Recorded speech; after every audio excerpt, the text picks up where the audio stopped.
In return for food and a bed, Hoichi only had to perform on 2 or 3 evenings each week. One summer night the priest was called away. His assistant went with him and Hoichi was left alone in the temple. It was a hot night and the blind man was too warm in the bedroom. Behind his room was a small garden. Hoichi waited for the priest there and practiced the biwa. Midnight passed and the priest did not return, but Hoichi strayed outside. At last he heard some footsteps at the back gate. They came nearer. Somebody crossed the little garden and stopped in front of Hoichi, but I was not the priest. Hoichi, a deep, angry voice called the blind man's name. It was the boss of samurai. Hoichi was very surprised and frightened, and afraid he did not answer Hoichi. Yes, the blind man answered this time. I cannot see. I do not know who is calling me. There is nothing for fear, said the stranger more quickly, and have a message for you from my lord. My lord is a man of very high class, and he is now staying in Amagakesi with many followers.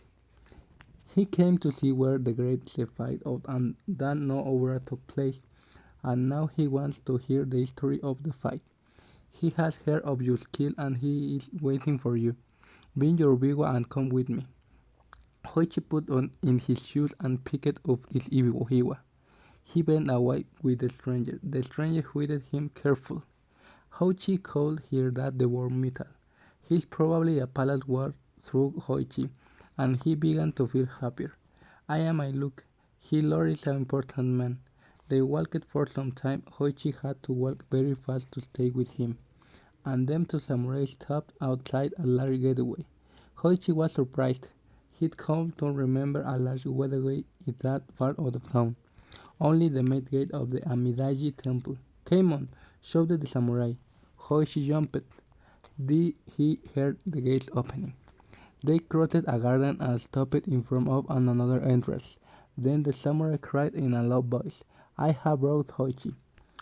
Suddenly there were many sounds, feet hurrying, doors opening, women's voices.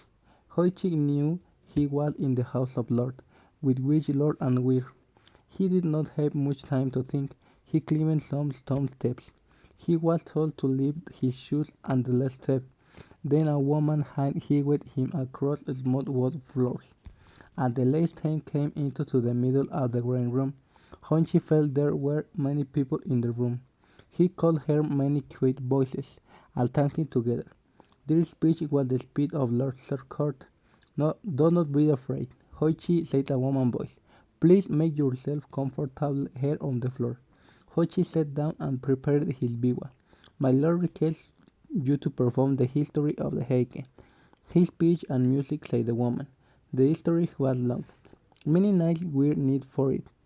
Hoichi bravely asked a question. Has the history of the heike is long? Which part of it is not I know perform?